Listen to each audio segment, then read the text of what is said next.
আমাকে স্ক্রিনে দেখলে একটা ভয়ে থাকে যে কি ঘটবে। মেয়েরা সবচেয়ে বেশি ভয়ঙ্কর ছেলেদের পছন্দ করে। ফ্যাকরা আমাদের জন্য খুবই ভালো একটা প্রজেক্ট এবং আমাদের সবার পরিশ্রম ছিল সৎ এবং সবাই সবার জায়গা থেকে সবাইকে সাপোর্ট দিচ্ছে, বিশেষ করে ডিরেক্টর, প্রডিউসার সবাই।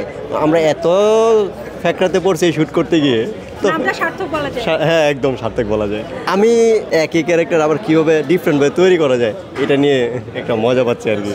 আমি সব ধরনের চরিত্রই করতে পছন্দ করি। দর্শক সামনে আরও কিছু পাবে অন্যরকমভাবে। আমাকে স্ক্রিনে দেখলে একটা ভয়ে থাকে যে কি ঘটবে, একটা সাসপেন্সে থাকে যে কি ঘটবে, কি ঘটাতে পারে। এটা আমার জন্য খুবই মজার আর কি এবং উপভোগ করি। করেন একই সাথে, কিন্তু এর সাথে তো একটা দ্বিধাবোধ আছে, কোনো মেয়ে আসলে কে ভয় পেয়ে আসবে?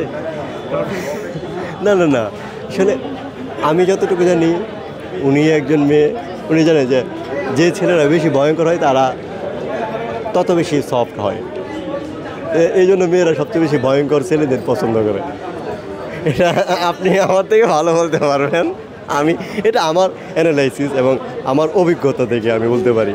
অতটা ভয়ঙ্কর কোনো কিছু করি না। যদি ইচ্ছা হয় মাঝে মাঝে একটু মাংস টাংস কাটাকাটি করি আর কি, গরুর মাংস, মুরগির মাংস আর কি। ফেকরা তো বঙ্গতে আগামীকাল আসছে, দর্শককে বলবো অবশ্যই দেখবেন এবং আপনারা নিজেও ফেকরাতে পড়ে যাবেন। তারপরে আসছে শাওকি ভাইয়ের, সৈয়দ আহমেদ শাওকি ভাইয়ের গোলমোহর চরকিতে। তারপরে আমাদেরই একটা গল্প আসছে অন ফ্রেম ইউটিউব চ্যানেলে। ভালো থেকে ফুল দর্শক ওখানে আমাকে রোমান্টিক হিরো হিসেবে দেখতে পাবে।